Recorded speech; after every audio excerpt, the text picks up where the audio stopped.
જો દાડમના દાણા કાઢવા માટે તમને લોકોને બહુ તકલીફ પડતી હોય તો અમે લાવ્યા છે તમારા માટે એકદમ ઇઝી ટ્રીક. આપણે પહેલાં આવી રીતના 4 ભાગ કરી નાખવાના 5, પછી આપણે રોટલીનું બેવણું લઈ અને આમ કરી અને આને જોરથી મારવાનું. જો તમે જોઈ શકો છો કેટલી સ્પીડમાં ખાલી થઈ જશે.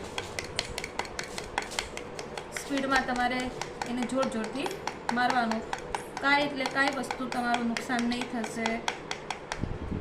જો આ ખાલી થઈ ગયું. હવે આ 2 છે. જો